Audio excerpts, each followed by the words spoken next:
Universe अनगिनत Galaxy से भरा हुआ है। अरबों सितारे, खरबों ग्रह और ऐसी दूरियां जिन्हें नापना नामुमकिन है। ऐसे में जिज्ञासु इंसानी दिमाग अक्सर सोचता रहा है कि क्या इस पूरे यूनिवर्स में सिर्फ हम अकेले हैं? अगर हम अकेले हैं तो ये डरावना है, क्योंकि इसका मतलब है कि इस अनंत अंधेरे में कोई और नहीं। और अगर हम अकेले नहीं हैं तो ये और भी ज्यादा डरावना है, क्योंकि तब सवाल उठता है कि इस ब्रह्मांड में और कौन कौन है, कहां है और क्या वो हमसे ज्यादा ताकतवर है। इसी सवाल ने सैकड़ों सालों से इंसानों को बेचैन कर रखा है।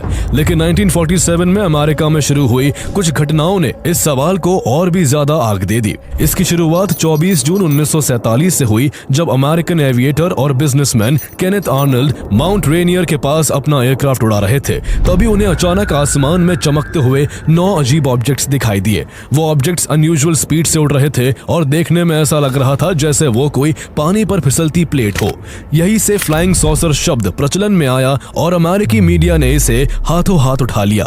न्यूज़पेपर्स, रेडियो और पब्लिक इमेजिनेशन ने मिलकर इस मिस्ट्री को इतना बड़ा बना दिया कि केवल 2 हफ्तों के अंदर करीब 800 से ज्यादा अमेरिकियों ने सिमिलर ऑब्जेक्ट्स देखने का दावा किया। जब ये खबर अमेरिका में जोरों पर थी, उसी बीच एक ऐसी घटना हुई जिसने इस रहस्य को और गहरा कर दिया।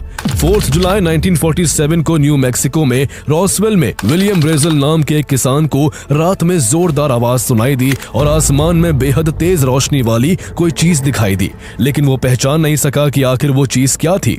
उसने सोचा कि शायद तूफान आया होगा, इसलिए उसने इसे सीरियसली नहीं लिया। लेकिन जब वो अगले दिन खेत में गया तो वहां का नजारा देखकर दंग रह गया। वहां दूर तक जमीन पर किसी चीज का मलबा फैला हुआ था। वो समझ नहीं पा रहा था कि आखिर ये किस चीज का मलबा है।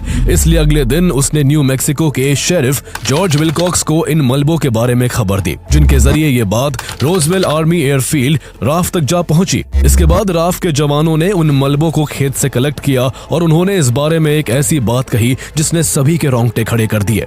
उन्होंने कहा कि इन मलबों को देखकर ऐसा लगता है जैसे इन्हें इंसानों ने नहीं बनाया और ये धरती के बजाय किसी और प्लेनेट से आए हैं। ये एक ऐसी बात थी जिसने इसे अचानक पूरी दुनिया की जिज्ञासा का विषय बना दिया और ये बात अमेरिका समेत पूरी दुनिया में आग की तरह फैल गई। यही वो समय था जब आसमान में उड़ते हुए इन अनयूजुअल ऑब्जेक्ट्स को अनआइडेंटिफाइड फ्लाइंग ऑब्जेक्ट यानी यूएफओ कहा गया।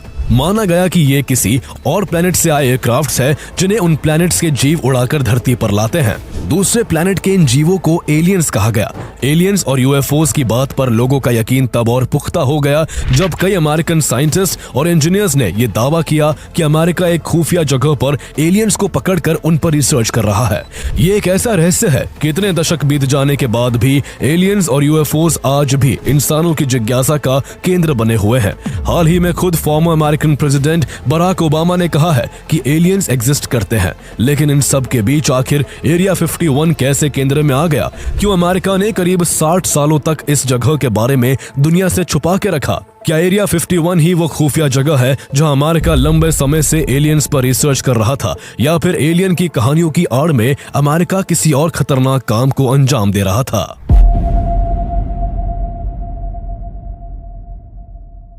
राफ ने खेत से मिले उस मलबे को लेकर जो बयान दिया था, उससे हंगामा काफी बढ़ गया था और लोग बहुत ज्यादा क्यूरियस हो गए थे। लेकिन न जाने ऐसा क्या हुआ कि अगले ही दिन उन आर्मी ऑफिशियल्स ने अपना बयान वापस ले लिया और कहा कि उन्हें जो मलबा मिला था वो एक वेदर बलून का था। वेदर ऑफिसर इरविंग न्यूटन ने भी मीडिया के सामने आकर कहा कि ये वेदर बलून उनके रेडार टारगेट्स का हिस्सा था और उस वक्त अमेरिका में 80 वेदर स्टेशंस काम कर रहे हैं। ऐसे में तब कुछ हद तक एलियंस और यूएफओस की खबरें थम गई, लेकिन कहीं ना कहीं बहुत से लोगों के मन में इस करिश्माई ख्याल ने घर कर लिया कि इस धरती से बहुत दूर किसी और प्लेनेट पर उन जैसे या उनसे भी एडवांस लोग रहते हैं, जिनमें से कुछ अपने एडवांस हवाई जहाजों में बैठकर धरती पर भी आते हैं। उनका एक ख्याल तब और पक्का हो गया जब 1970s में फिर से न्यू मैक्सिको के डेजर्ट के ऊपर एलियन क्राफ्ट क्रैश होने की खबरें आने लगी। हद तो तब हो गई जब 1978 में राफ में काम करने वाले एक रिटायर्ड ऑफिसर जेसी मार्शल सामने आए और उन्होंने कहा कि 1947 में राफ का वेदर बलून का दावा महज एक कवर स्टोरी था और असल में वो मलबा एक यूएफओ का ही था। उन्होंने ये तक कहा कि क्रैश साइट पर सिर्फ मलबा नहीं बल्कि कुछ एलियंस की डेड बॉडीज भी मिली थी। चूंकि ये दावा राफ से जुड़े एक एयर ऑफिसर ने किया था, इसलिए एलियंस के एग्जिस्ट करने की बातें फिर से जोर पकड़ने लगी। 2 साल बाद एक फेमस अमेरिकन राइटर चार्ल्स बर्लिट्स ने यूएफओ रिसर्चर विलियम एल मूरे के साथ मिलकर द रोजवेल इंसिडेंट नाम की एक बुक लिखी, जिसमें जैसे मार्शल समेत 90 से ज्यादा विटनेसेस के इंटरव्यूज के आधार पर यही बात दोहराई गई कि वो मलबा यूएफओ का ही था और उसमें मिली एलियंस की डेड बॉडीज को सरकार ने इन्वेस्टिगेशन के लिए अपने कब्जे में ले लिया था। इसके बाद लोगों को यही लगने लगा कि गवर्नमेंट एलियंस के सबूत छुपा रही है। ये तक खबरें आने लगी कि क्रैश में एक एलियन जिंदा बच गया था, जिसे यूएस आर्मी ने एक सीक्रेट बेस में छुपा कर रखा हुआ है। माना जाने लगा कि अमेरिका द्वारा उस एलियन और यूएफओस पर सीक्रेट रिसर्च चल रही है और एलियंस की टेक्नोलॉजी को समझने के लिए उस